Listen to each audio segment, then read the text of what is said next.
en su pequeña introducción, uno de los principales derechos que tenemos, y ya lo vamos a ver más adelante con la diputada Delsa Solórzano, es el de estar informados. Y el régimen se ha encargado en estos 21 años, casi 22 años, de cercenarnos ese derecho y sobre todo atacar a todos aquellos que trabajamos para informar a la ciudadanía.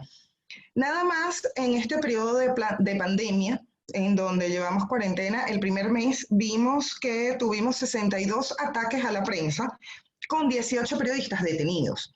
Entre los panelistas que vamos a observar hoy, tenemos como el principal, tenemos de primero, no de principal, porque todos, como dijo el diputado, son cuartos bate, a Tinedo Guía, un gran periodista de larga trayectoria en los medios venezolanos, quien iniciando este régimen vivió en carne propia lo que fue el cierre de RCTV, siendo él el ancla principal del observador, del noticiero El Observador. Actualmente maneja el programa 60 Minutos y es el narrador principal de las noticias Unión Radio. Es también el presidente del Colegio Nacional de Periodistas, quien nos va a dar más detalles de la situación actual con números y cifras. Adelante, doctor Tinedo.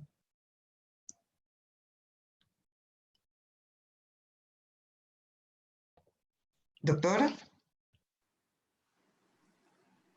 Vanessa, habían informado que Tinedo tenía problemas de conexión. Hay que chequear en la lista de los participantes a ver si ya está conectado.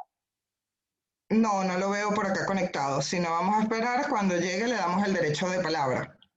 Entonces, arrancamos con Edward, quien le ha tocado batallar en estos 2 últimos años una tarea bien fuerte que ha sido manejar las comunicaciones no solo estratégicas de la Asamblea Nacional y del Parlamento, que han sido 5 años bien difíciles, sino que adicional es el jefe de comunicaciones de la presidencia encargada con el presidente Juan Guaidó.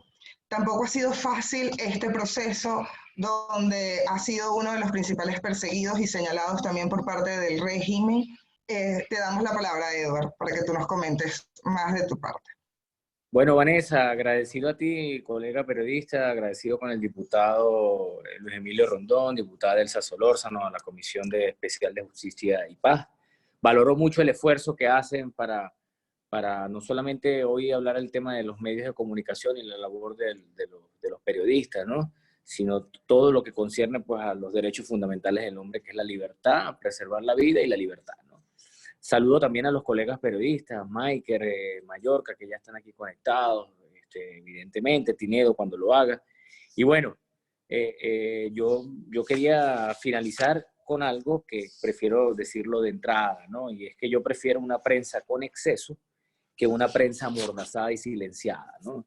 Y eso con la reflexión del caso de las democracias y las dictaduras, y a veces pues desde afuera no sienten que aquí hay una dictadura, y hay una dictadura feroz que trata de imponer la hegemonía comunicacional por un lado, cuando por ejemplo ayer veíamos el programa este de los chistes de Diosdado, donde tienen que encadenar 5 canales, ya no solamente es uno solo, sino 5 canales, o veíamos las transmisiones recurrentes del régimen.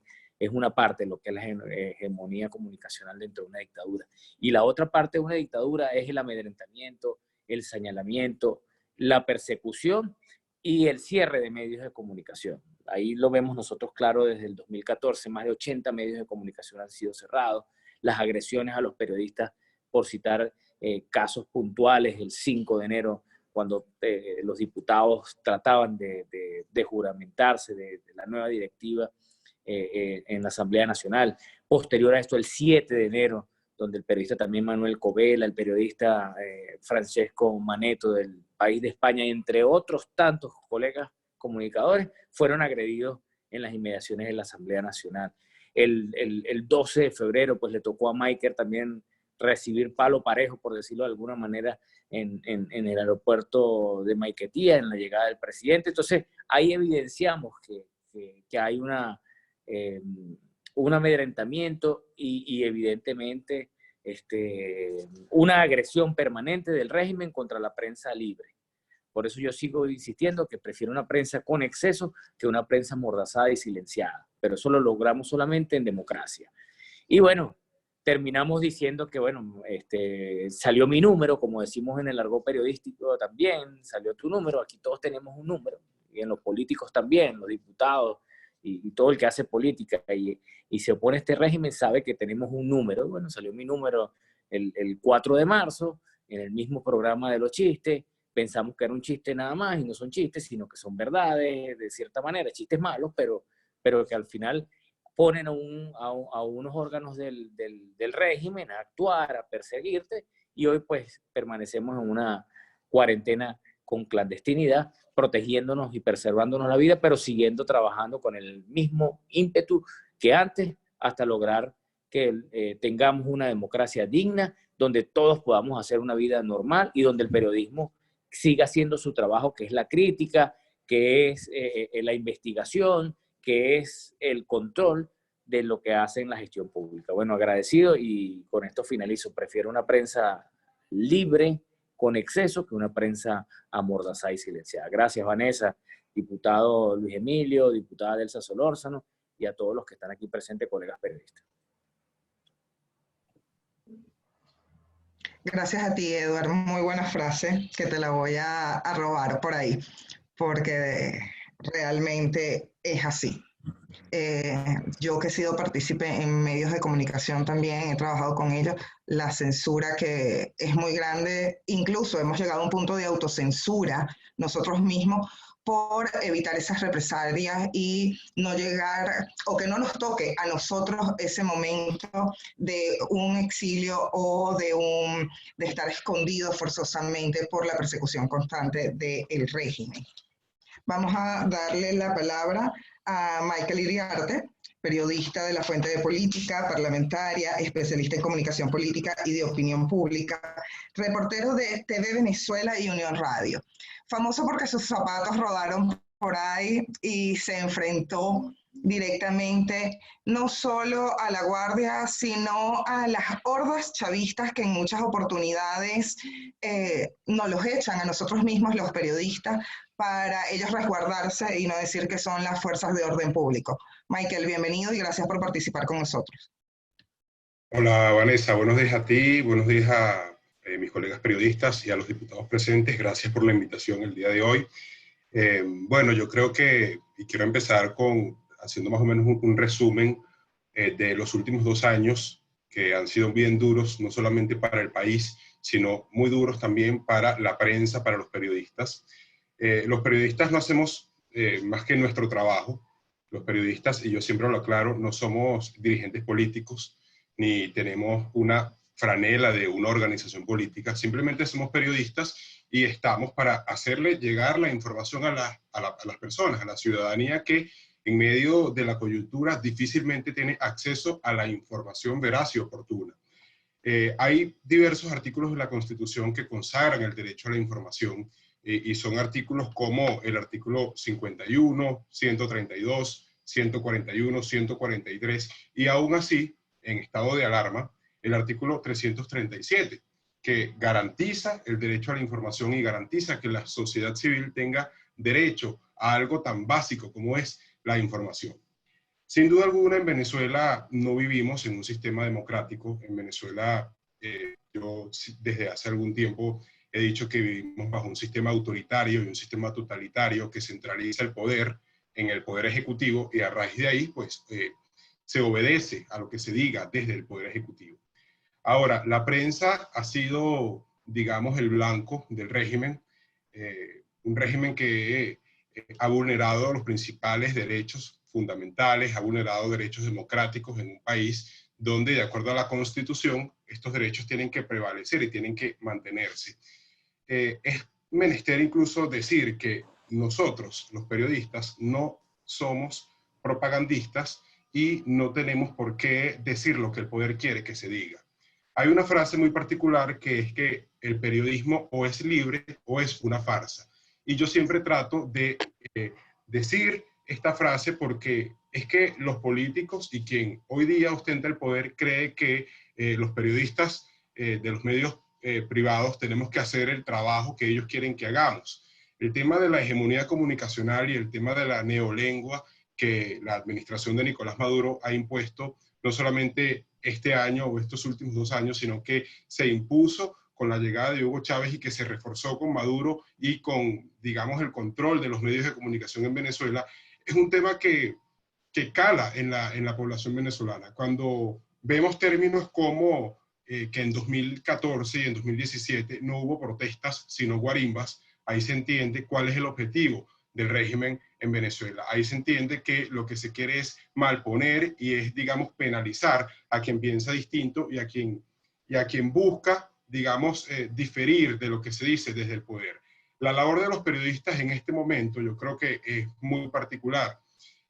Y es, bueno, tratar de decir, como ya lo he dicho, lo que no se quiere que se diga desde el poder.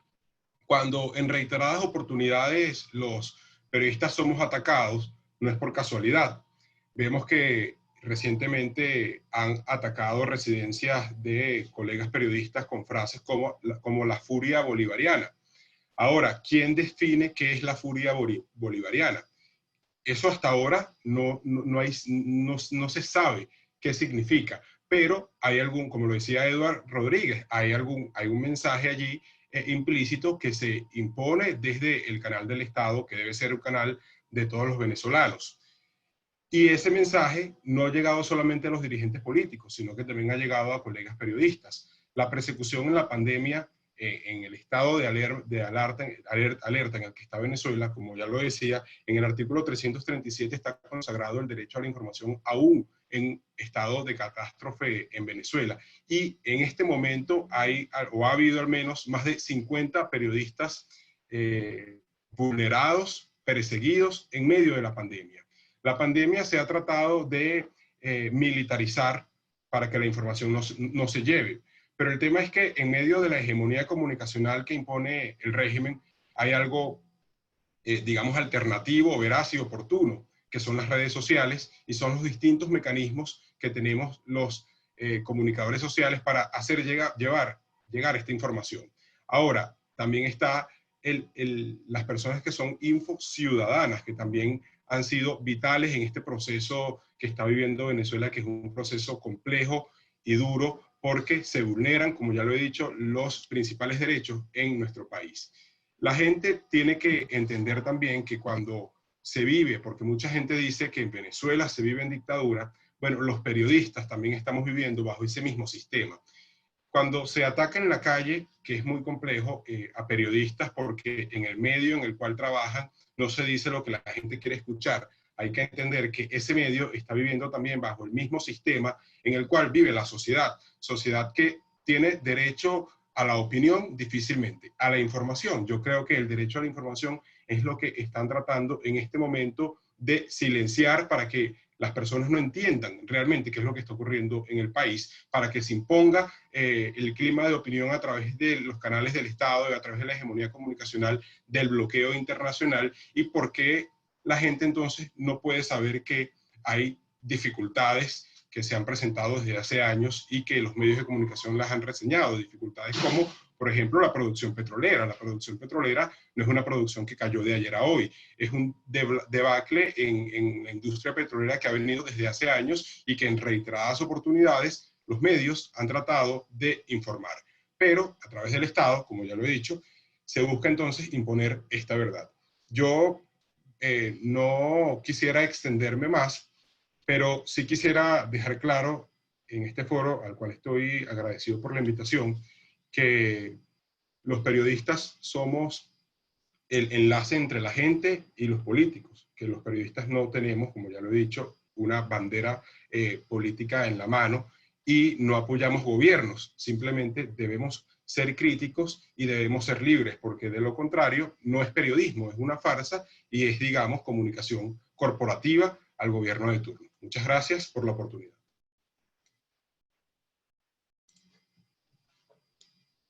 Gracias, Michael, por tu participación. Te acompaño en mucho de lo que dices sobre la hegemonía comunicacional y que nosotros los periodistas no tenemos un partido en específico, independientemente de que hayan oportunidades en las que nos toque elaborar hacia ellos. nosotros somos ese enlace con la gente y a veces llevamos palos por ambas partes, por justamente estar en el medio, de parte del lado político como de la parte de la sociedad. Vamos a darle la palabra al diputado Carlos Valero, miembro de la Comisión de Política Exterior, de la Subcomisión de Promoción Ciudadana, y quien también durante mucho tiempo y estos años ha batallado con los derechos de cada uno de nosotros los venezolanos. Sí, bueno, Adelante, muchas diputado. gracias. Feliz día, muchas gracias a Delsa Solórzano, al diputado Luis Emilio Rondón por permitirme estar acá y compartir con los periodistas que son, siempre lo he dicho, son unos héroes de la lucha democrática, siempre han estado junto con los políticos y con los ciudadanos en la primera línea de la batalla por la restitución de la democracia y en consecuencia todo nuestro respeto, todo mi respeto. Mira, lo primero que me gustaría decir es que yo tengo la esperanza de que en el mismo instante en el cual se recupere la democracia, nosotros podamos tener una relación de absoluta libertad e inclusive la típica tensión que existe entre la política y la prensa. Yo estoy absolutamente convencido y así debe ser que la prensa libre está para controlar a los políticos y para decirle a la sociedad en su conjunto, transmitirle la información.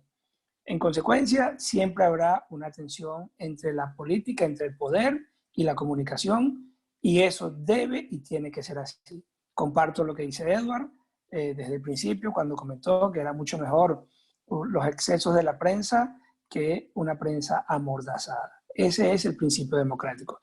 Nosotros los demócratas tenemos una especie de acto de fe, de dogma, y es que creemos en la libertad y creemos en la democracia como sistema para resolver y dirimir las diferencias sociales, por un lado, y las diferencias políticas, pero además como el mejor sistema que permite generar bienestar, que permite generar la redistribución de la riqueza y el equilibrio social necesario para que avance. En época de pandemia, nosotros hemos visto la diferencia entre los regímenes totalitarios en la forma como enfrentan la pandemia, pero también en la forma como manejan la información y la comunicación versus lo que ocurre en los regímenes en los regímenes democráticos o en los sistemas democráticos. Yo insisto en cada oportunidad que me ha tocado hablar en estos días sobre este tema, que las democracias no solo han gerenciado mejor el problema de la pandemia, sino que también van a estar en mejor capacidad para enfrentar lo que se va a denominar la pospandemia y después el desarrollo ulterior que debe llevarnos a una sociedad de equilibrio, de bienestar y de libertades. Alguna gente dice que las de autocracia o los totalitarismos, por el hecho de que utilizan la fuerza bruta, de que no tienen que estar entendiéndose con las instituciones como los congresos, como las instituciones judiciales, son más eficaces para atender la pandemia, pues yo creo que eso es falso. Ahí vemos nosotros el caso de Corea del Sur, por ejemplo, vemos el caso de Alemania, vemos en América el caso de Uruguay, donde con sistemas democráticos y con consensos sociales se ha ido avanzando muy fuerte en la resolución de la crisis y van a dejar a los países mejor preparados para atender la pospandemia y después el desarrollo. Incluso España y Estados Unidos, donde las diferencias políticas son brutales, ha habido un nivel de coordinación bastante fuerte entre los gobiernos y los órganos legislativos y, por supuesto, una transparencia en el manejo de la información que le permite a la sociedad estar no solo enterado de todo lo que está ocurriendo en tiempo real. Esta es la primera pandemia que se vive en tiempo real de redes sociales, sino que además también le permite tomar decisiones inteligentes, decisiones que van en su propio bienestar. Y una cosa muy importante que hemos visto, y es que las personas tienen la capacidad de autorregular sus libertades. Deciden cómo salir, cuándo no salir, por supuesto, en el marco global. En cambio, en la autocracia vemos que sencillamente toques de queda, el que sale lo meten preso, le disparan y por supuesto, es algo que, desde mi perspectiva, como demócrata, es absolutamente no solo criticable, sino que va a traer consecuencias que no son las mejores para la época de la pospandemia. ¿Cómo le hemos vivido en Venezuela la pandemia? Bueno, todos ustedes lo conocen de primera mano porque son comunicadores.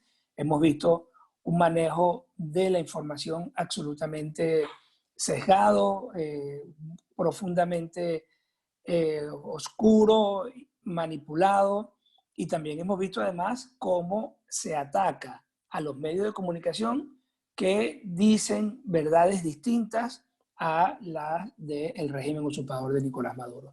Esa situación, por supuesto, es absolutamente criticable y no va a traer ningún tipo de beneficios reales para nuestra sociedad. Nosotros nos encontramos en una lucha existencial, por así decirlo, pero es verdad, contra un régimen totalitario con signos de izquierda, pero que de pronto mañana nos aparece con los signos más claros de la ultraderecha o del liberalismo económico. Porque en el fondo estos señores son totalitarios, son autoritarios y su único eje central es el mantenimiento del poder. Y si para mantener el poder tienen que ser de izquierda, son de ultraizquierda. Si para mantener el poder tienen que aplicar políticas de ultraderecha, son de ultraderecha. En el fondo no hay ningún tipo de definición ideológica sólida, sino hay un objetivo que es mantener el poder. Frente a eso, en esta etapa de recuperación de la democracia, los políticos y los medios de comunicación y los ciudadanos, los periodistas, no tenemos otra opción que trabajar por la restitución de la democracia, que trabajar para que nuestro pueblo esté informado y una vez que logremos esto, bueno, vendrán los equilibrios naturales de los medios de comunicación. Yo a veces observo, sobre todo en la prensa internacional, que pareciera no entender mucho lo que significa estar luchando en un país por la restitución de libertades democráticas. Bueno, es cierto que los rusos también juegan, entonces estos señores generan desinformación, generan fake news, generan división entre los factores opositores, más las divisiones normales en una sociedad heterogénea como la que nosotros defendemos, y eso es un caldo de cultivo como para que se confunda lo que es la lucha democrática.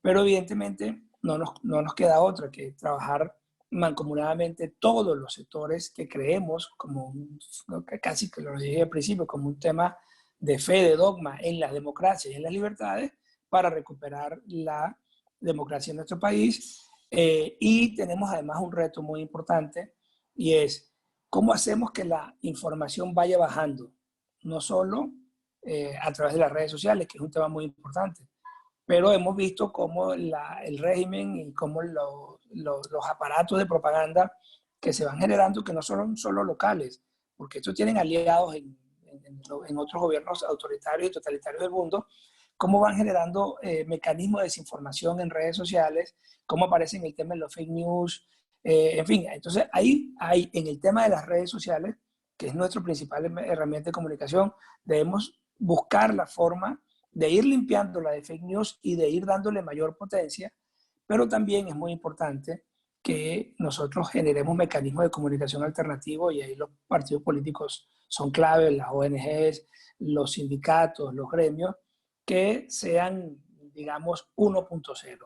Es decir, a nosotros nos toca volver a comunicar mediante periódicos, así sea muy artesanales, nos toca comunicar mediante buscar la forma de generar nodos de comunicación urbana en donde nosotros podamos hacer pequeñas reuniones que vayan bajando hacia abajo, nos toca volver a cosas como los grafitis, como, en fin, en el Imperio Romano, cuando el pueblo se rebelaba, o que se pretendía rebelar contra cualquier emperador, bueno, comenzaban los grafitis, comenzaban los murales callejeros, y ese era un medio de comunicación que en su momento funcionaba. Pues nosotros que estamos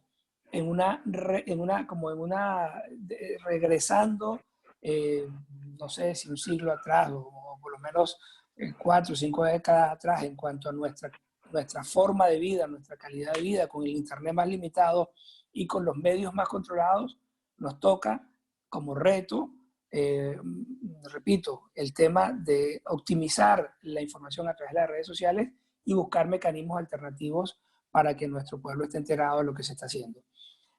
Mi respeto absoluto para los comunicadores, y termino con lo que comencé. Yo estoy ansioso, y espero que así ocurra pronto, para que cuando en nuestro país se recupere la democracia, comiencen todos los periodistas en general a tener una actitud muy crítica hacia el trabajo de los políticos, y en ese momento tengan la absoluta libertad, la absoluta, convicción de que la inmensa mayoría de todos nosotros vamos a entender que ese es el juego democrático, que ese es el deber ser, y que así debe constituirse la nueva sociedad. Muchas gracias. Gracias, diputado. Muy buenas sus palabras, y sobre todo ese punto donde habla de que tenemos nuestras comunicaciones ya van, si se quieren, hacia atrás, pero hacia adelante al mismo tiempo, al hablar de las comunicaciones, lo que son el 2.0 y las redes sociales, pero también tenemos que volver a lo, como usted comenta, lo que son los grafitis, el boca a boca, para poder transmitir la información entre nosotros. Tenemos la palabra ahorita con el periodista Javier Mallorca, reconocido por el Observatorio Venezolano del Crimen, trabajó durante muchos años en El Nacional y es columnista de Tal Cual actualmente. Javier, muchas gracias por acompañarnos hoy. Estás muteado, Javier. Disculpa. Ya, ahora sí. A veces estas herramientas nuevas, pues, todavía nos tienen en proceso de familiarización. Decía que muchísimas gracias por esta invitación que tan amablemente formularon ustedes desde el foro de la Asamblea Nacional. Yo creo que esta es una oportunidad muy importante para iniciar procesos de reflexión que nos dejen no solamente algunos mensajes o moralejas, sino también algunas pautas de acción que incluso, como veremos al final de mi intervención, podrían ser aplicadas prácticamente en lo inmediato por el foro parlamentario. Creo que estamos en una oportunidad clave, histórica para el país, en la que, desde luego, los desbalances de poder no pueden impedirle a cada quien que cumpla o que intente cumplir con la labor que tiene encomendada, y esto específicamente en referencia al Parlamento, al Poder Legislativo. Yo quería empezar esta reflexión señalando que esta situación tan grave que estamos viviendo en el momento actual, a propósito del estado de alarma decretado el 13 de marzo por Nicolás Maduro, tiene antecedentes que se podrían remontar incluso hasta los gobiernos previos al de Hugo Chávez Frías. Quien le habla tiene 25 años en el ejercicio profesional, pero otro tanto también en el ejercicio del periodismo, en el aprendizaje como pasante, específicamente en oficinas de prensa, pero también en el propio diario El Nacional. Y una de las cosas que uno aprendía cuando era novel periodista era que desde los gobiernos podían venir en cualquier momento presiones. Recordemos, por ejemplo, lo que ocurría en el caso del gobierno de Jaime Lucinchi con la cobertura de aquel escándalo terrible que era el de los pozos de la muerte. Recordemos la injustificada autocensura en la que incurrieron algunos medios de comunicación a propósito de la rueda de prensa que entonces dio la primera dama Gladys Castillo. En fin, recordemos las presiones terribles que se ejercieron desde el punto de vista financiero durante los gobiernos de Lucinchi y de Caldera II en contra del Nacional para que cesara su cobertura de casos específicos y de denuncia de corrupción, hasta el punto que un ministro de Finanzas llegó a decir que no se podía denunciar en el Diario Nacional. Esto fue sentando precedentes. Obviamente tenemos que recordar el intento de cierre de facto del que fue objeto el Nacional con posterioridad a la intentona golpista de 1992.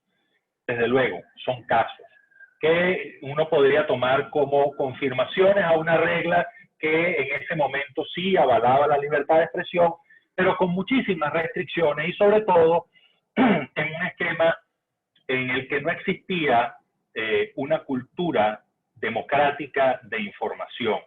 Y en esto me refiero a la teoría clásica sobre la información, según la cual esto es como una moneda con dos caras. Por una parte está la posibilidad de expresarse libremente, que bueno, más o menos en ese momento era cumplido, pero por la otra está la posibilidad de acceder con libertad a las fuentes que se planteen. Y en esto sí había muchísimas fallas, y estas fallas parecían ser abordadas en el nuevo texto constitucional que fue aprobado en 1999. Ya uno de los colegas que me precedió en el uso de la palabra refería a las 4 disposiciones constitucionales que prácticamente han sido un pilar, un resguardo en el ejercicio del periodismo libre.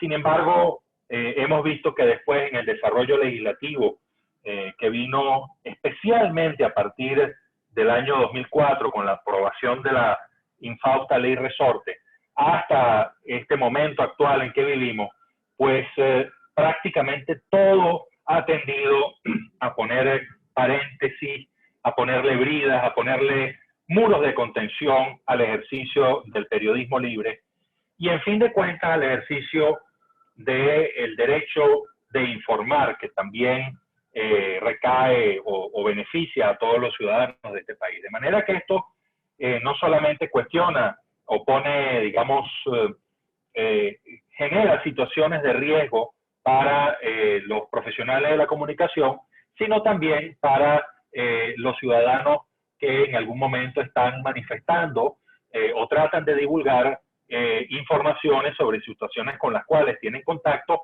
o divulgando opiniones sobre tópicos específicos. Aquí en esta breve exposición yo podía enunciar distintos hitos que se han presentado a partir del año 2004, pero que básicamente algunos de ellos apuntan hacia el incremento de los riesgos legales y otros apuntan hacia el incremento de la percepción de un riesgo físico asociada al ejercicio de la comunicación. Como hitos importantísimos dentro de esto están los asesinatos del comunicador y concejal, locutor Mauro Marcano en 2004 y también el del abogado Orel Zambrano en 2009. Ambos casos asociados a no tanto al hecho de que uno fuera abogado y el otro concejal, sino al hecho de que en esos momentos específicos en los que fueron ultimados, ellos estaban asumiendo posiciones públicas en contra de grupos de traficantes de drogas que operaban en los estados Monagas y Carabobo. Desde luego que estos casos fueron investigados, pero siempre quedó, digamos, la duda, la inquietud dentro de los periodistas sobre el riesgo que esto implicaba, porque uno sentía que en el fondo el Estado, las fuerzas del Estado, no estaban plenamente cuadradas con el ejercicio del periodismo libre, con el ejercicio de este derecho democrático, sino de alguna manera en complicidad con los factores que dieron pie a estos delitos. Yo quería señalar como elemento importante, más allá del hecho de que un conjunto de periodistas hayan sido detenidos de facto en situaciones de fingida flagrancia en el ejercicio de su profesión durante estos 45 días largos que tenemos en estado de alarma. Esto representa el 25% del total de periodistas que fueron detenidos o retenidos, como ustedes quieran señalarlo, aunque la figura de la retención no existe, el año pasado. De manera que estamos básicamente ante un incremento sostenido de las acciones contra todos los que tenemos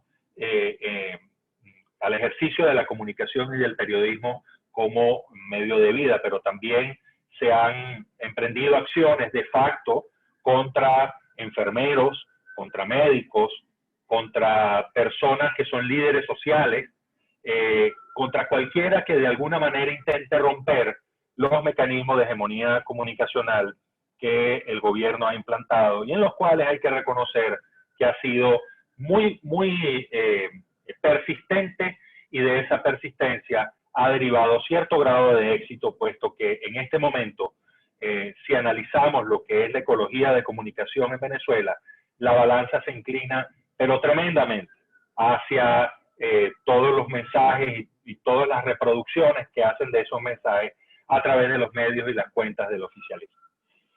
En función de esto, yo quería plantearle al Poder Legislativo una serie de iniciativas que puede emprender ya, puede emprender apenas se reúnan. Lo primero de todo es hacer un arqueo de todas las disposiciones legales que han sido incorporadas progresivamente en distintas normas, ya sean códigos o leyes, para limitar, para restringir, para generar riesgos al ejercicio de la comunicación. Les puedo citar el Código Penal reformado 5 veces. La última vez fue reformada para dar una acepción sumamente amplia del término terrorismo, en la cual, por supuesto, podríamos caer como víctimas los propios periodistas, si es que algún hermeneuta del oficialismo interpreta que alguno de nuestros mensajes estaba encaminado a la difusión del temor o del pánico entre la población. O se podría, desde el punto de vista del Parlamento, emprender ya una reforma al Código Orgánico de Justicia Militar, que tiene unas disposiciones sumamente peligrosas acerca del tema del espionaje, del delito de espionaje. Se puede emprender una reforma ya a la Ley Orgánica de Seguridad de la Nación. Se puede emprender ya la derogatoria definitiva y total de la Ley de Responsabilidad Social, llamada comúnmente como Ley Resorte. Estos son leyes que hemos ido anotando en la medida en que se iba desarrollando el debate, pero de seguro la lista es mucho mayor. Podemos hablar de las leyes que regulan precios, podemos hablar de todo el conjunto de leyes que han sido implantadas en el país, generalmente en el esquema o en el marco de poderes habilitantes al gobierno, y que en casi todas ellas hay disposiciones que regulan el ejercicio de la comunicación. Todo eso podría ser abordado ya desde el Parlamento. Sabemos que esas derogatorias posteriormente pueden ser echadas para atrás, pueden ser derogadas a su vez por decisiones o sentencias del Tribunal Supremo de Justicia, pero esto sabemos que forma parte del juego, y esto envía un importantísimo mensaje sobre lo que podríamos esperar los periodistas y en general la ciudadanía en cuanto al ejercicio de la comunicación en un esquema de transición política y, en fin de cuentas, en el gobierno que tarde o temprano suceda a este de Nicolás Maduro. Pero hay que ir más allá. No nos podemos contentar con el mero ejercicio de los poderes legislativos. Yo creo que es necesario ir implantando en el país una cultura de ejercicio democrático de la comunicación, en la cual personas de todas las tendencias, sean oficialistas, sean niní, que son la mayoría del país, o sean opositores, sepan que no podrán ser perseguidos, que no habrá pintas en las paredes de sus casas por el hecho de que hayan enviado un tuit criticando tal o cual decisión, criticando tal o cual opinión. Y esto pasa por una redefinición del concepto de seguridad en democracia. Esto tiene que ser atacado de una vez Y no es sencillo, es un proceso que lleva años, en el cual las instituciones y las personas que le dan forma tienen que ir adaptando sus normas y procedimientos para abrirse definitivamente al requerimiento constitucional de los ciudadanos y en específico de los periodistas de información oportuna, veraz e imparcial, sin establecer mayores requisitos que los dispuestos estrictamente en la Constitución, que por ejemplo en el tema del ejercicio del poder militar de las Fuerzas Armadas solo abarca a operaciones en desarrollo.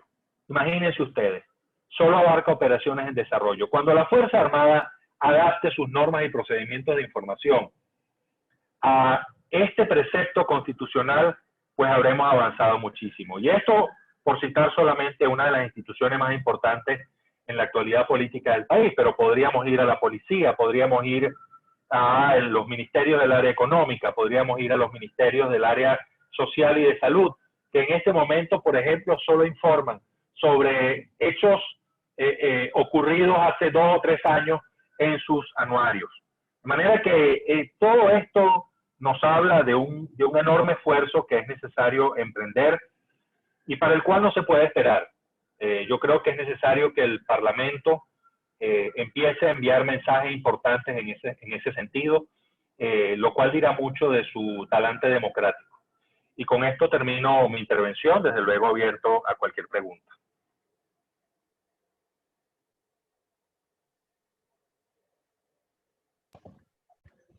Muchísimas gracias, Javier. Excelente exposición en el que no solo nos estás reseñando la parte de estos 20 años, sino también tu experiencia de tantos años, cómo ha sido en gobiernos anteriores.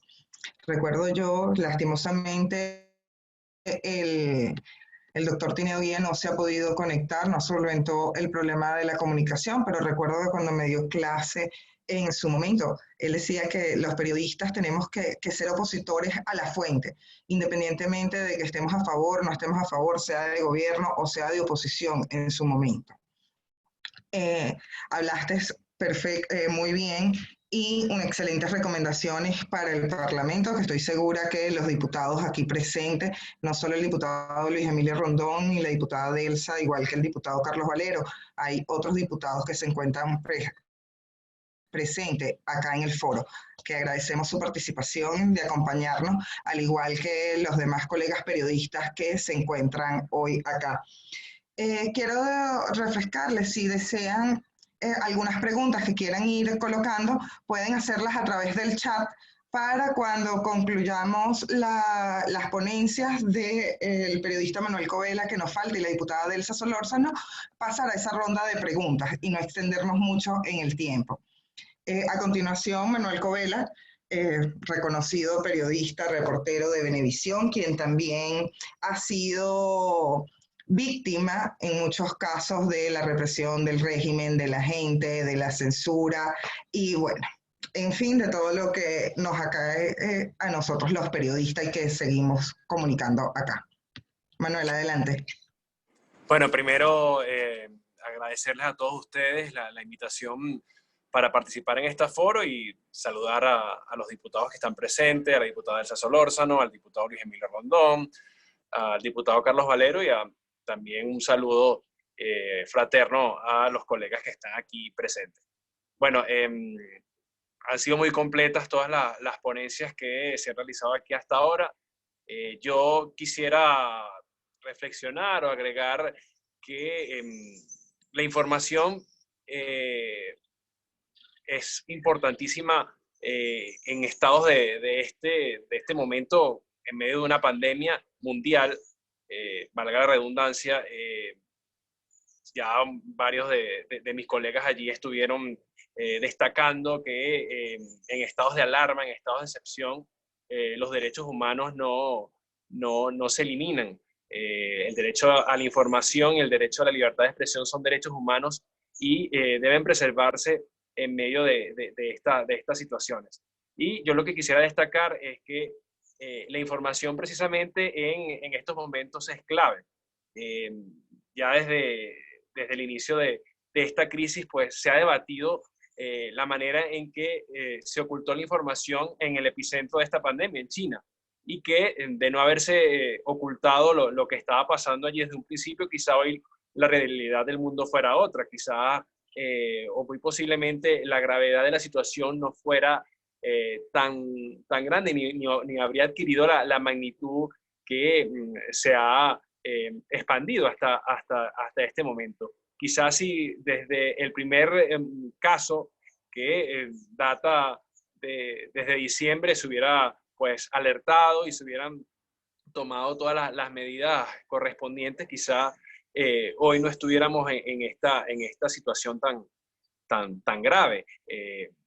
Una cosa que no solamente se le ha cuestionado a China, sino también a la misma Organización Mundial de la Salud, a la que se le ha acusado también de ocultar lo que estaba pasando y de ser complaciente con China.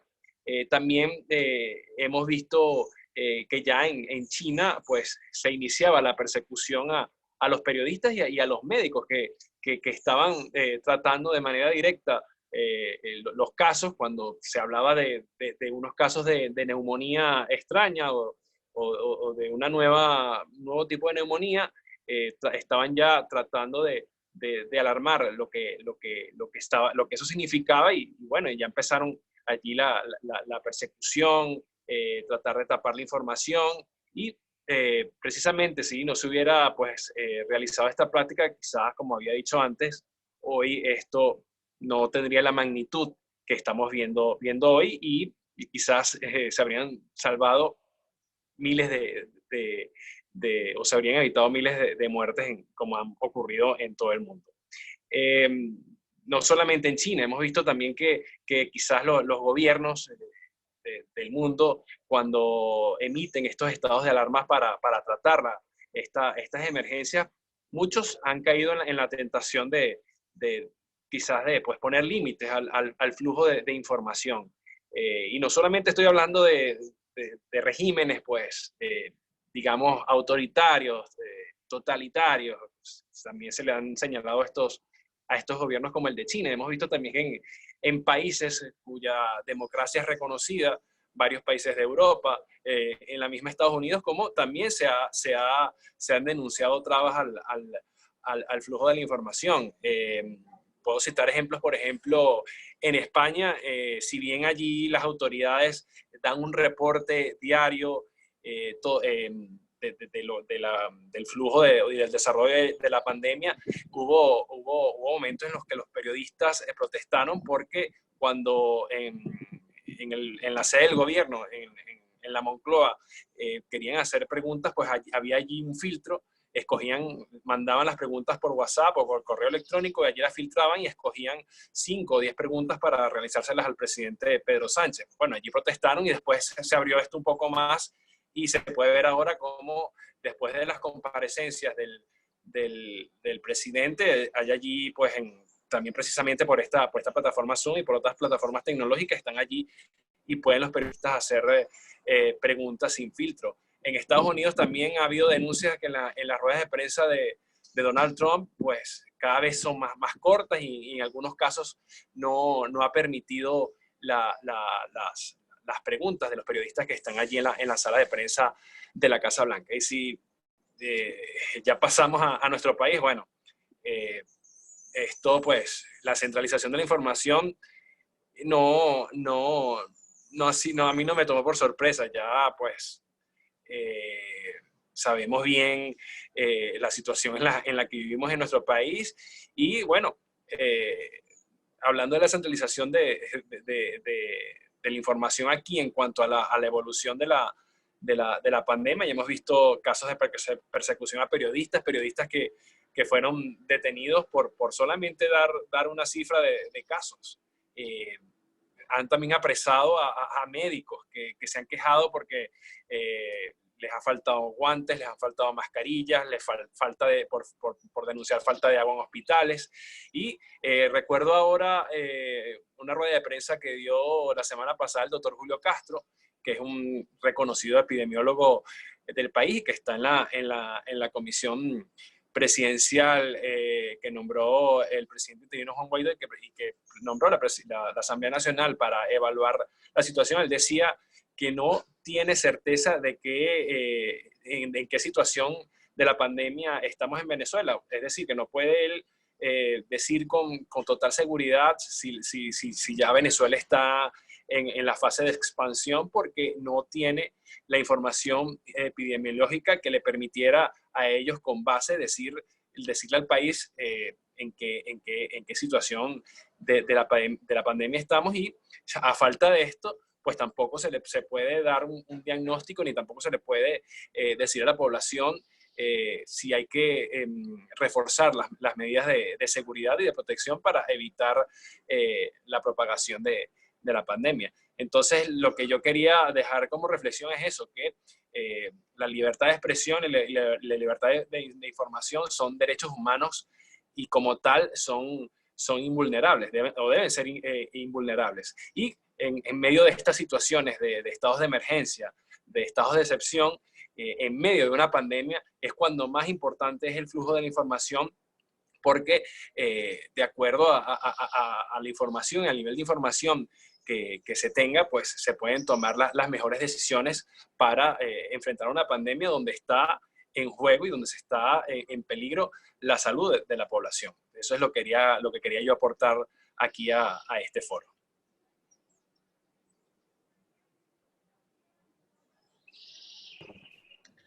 Muchísimas gracias, Manuel. De verdad que es importante eso. Ahorita, en estos momentos de pandemia, es cuando más se necesita la información, pero ya hemos visto la reseña de cómo ha sido un poco estas agresiones y han evitado que las informaciones se den, no solo en Venezuela, sino en países autoritarios, en países totalitarios, como lo explicó el diputado Carlos Valero hace rato. Vamos a concluir con la diputada Delsa Solórzano esta ronda de panelistas reconocida en su labor en Venezuela durante muchos años al trabajo de resaltar y que se respeten los derechos humanos, no solo de los políticos, sino de cada uno de los ciudadanos. Ha estado de la mano con todos los colegas periodistas que han sido atacados y con cada una de las personas. Diputada, gracias por este foro y adelante. Muchas gracias, Vanessa, por la presentación. Gracias, querido Luis Emilio, por permitir desde la subcomisión que presides que la Comisión de Justicia y Paz siga estando en contacto con los amigos de los medios de comunicación social y en general que se pueda seguir difundiendo el trabajo que hacemos desde la Comisión Especial de Justicia y Paz. Y muchísimas gracias a todo el equipo técnico que hace posible que podamos tener estos encuentros. Asimismo, es un verdadero gusto y un honor compartir entre amigos con los representantes de la prensa, a quienes tenemos tantos años viendo, luchando, y con quienes tenemos también tantos años luchando junto a ellos. Yo quería conversar sobre algunos aspectos que me parecen fundamentales, y el primero de ellos es por qué desde la Comisión Especial de Justicia y Paz, que es la encargada de todo lo que es el andamiaje de la transición, que sabemos que está cerca, nos interesan tanto estos encuentros con los medios de comunicación social. Y eso tiene que ver claramente con la forma en la cual nosotros concebimos cómo debe funcionar el Estado cuando hay democracia. Evidentemente, pasar de un régimen totalitario o autoritario hacia la democracia, ese puente que es la transición, tiene que tener bases sólidas, y una de esas bases es justamente el derecho a la libertad de expresión y a la libertad de información.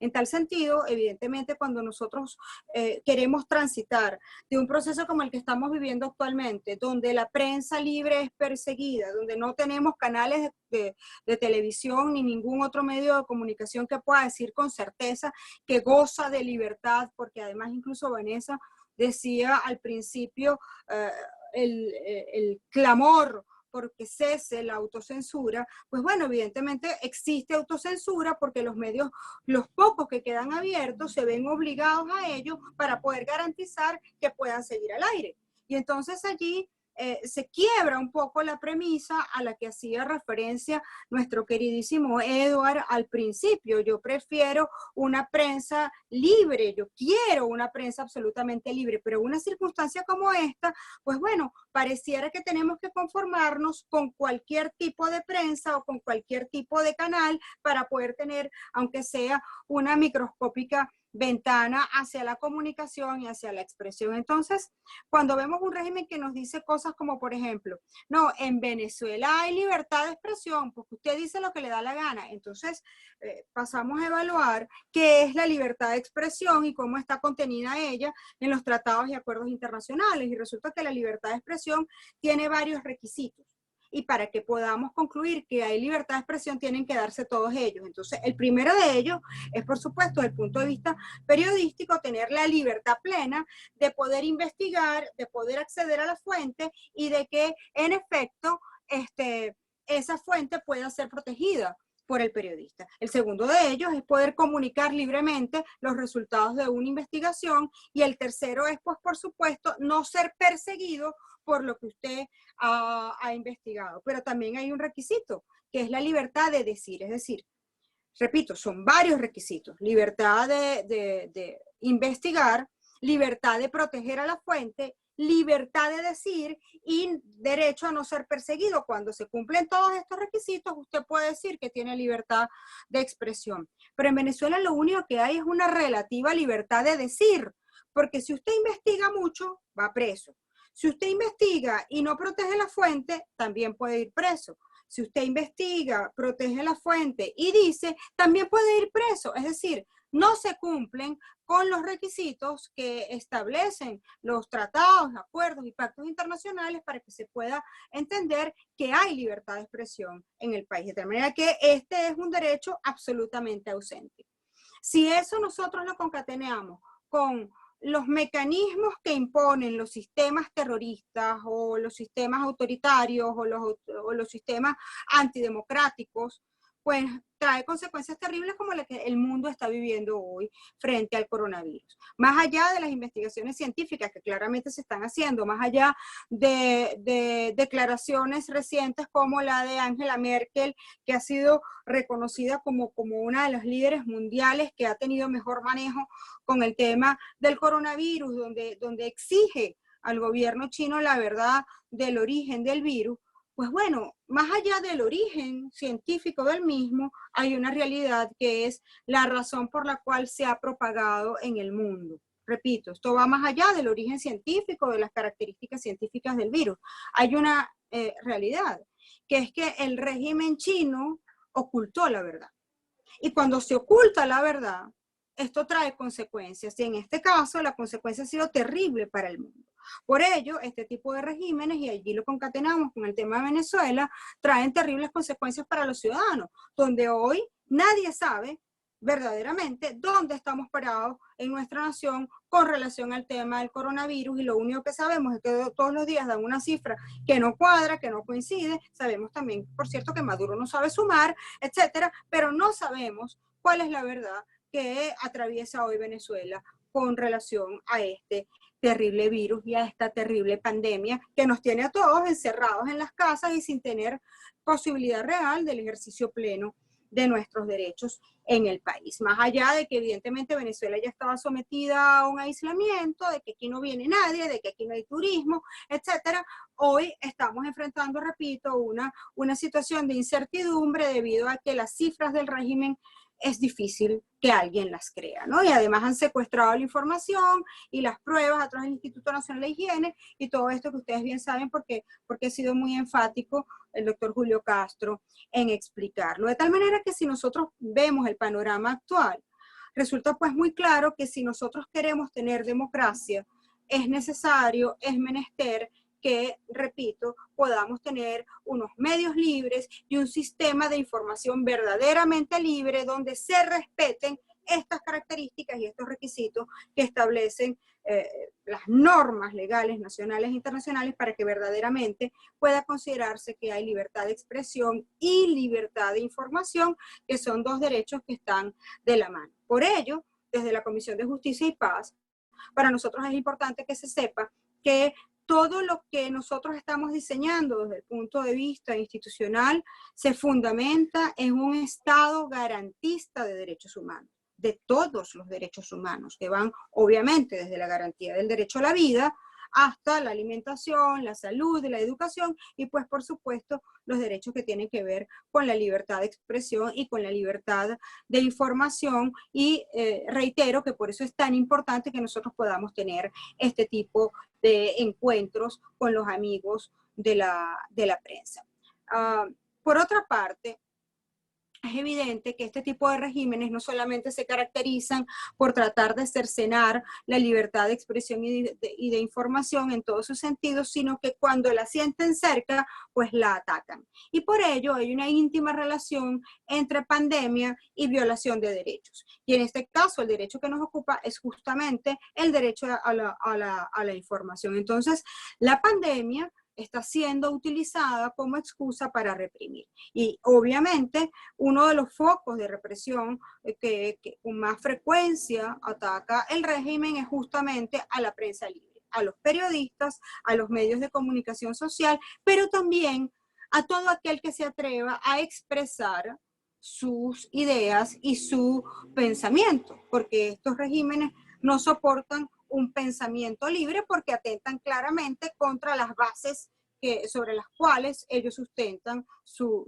sistema dictatorial. De tal manera que atacar a cualquier cosa que huela a pensamiento distinto, que huela a libertad, es una regla, una máxima que cumplen y por ello ha habido tanta persecución a los medios de comunicación social, a los periodistas en concreto, pero también a la disidencia política. Y me refiero, pues por supuesto, a parlamentarios, a equipo técnico, por ejemplo, del presidente Guaidó, que ha sido atacado de manera brutal, donde hoy tenemos una importante cantidad de miembros del equipo técnico del presidente, del equipo de asesores y del equipo que lo acompaña, en prisión, en el exilio o en la clandestinidad, porque evidentemente están tratando de cercenar la actividad política de lucha por la democracia, pero también se ataca a dirigentes de base, a dirigentes medios. Hemos visto, por ejemplo, en las más recientes detenciones en el estado Aragua, donde hay dirigentes, o en el estado Guárico, que también hubo una importante cantidad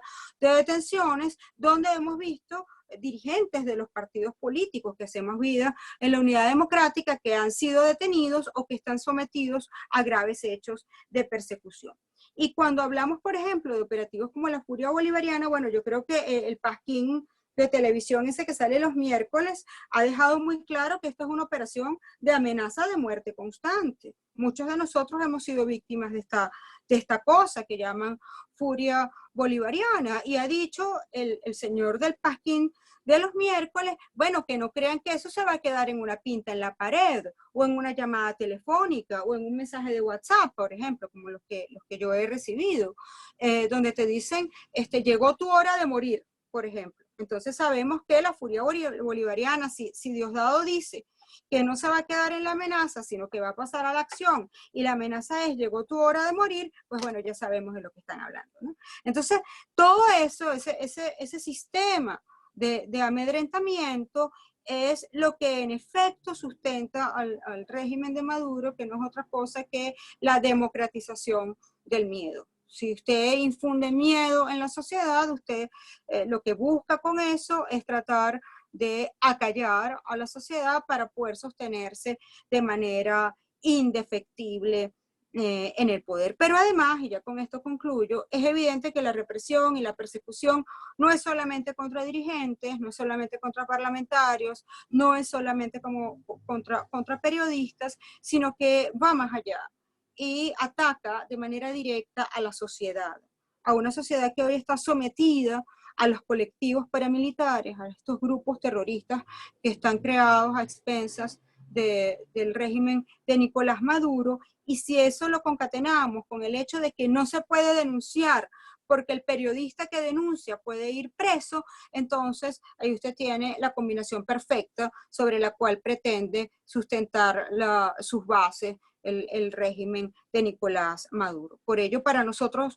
reitero, es fundamental que podamos continuar con este tipo de eventos, con este tipo de encuentros, y queremos expresarles a ustedes como medios de comunicación social que tengan la tranquilidad de saber que aquí los parlamentarios estamos trabajando día y noche para que podamos tener muy pronto un sistema de libertades y donde ustedes como periodistas puedan verdaderamente decir que pueden cumplir cabalmente con la labor que vienen a duras penas cumpliendo, y que como venezolana, ya no como dirigente, quiero agradecerles profundamente porque sin duda alguna son todos ustedes unos valientes. Muchas gracias.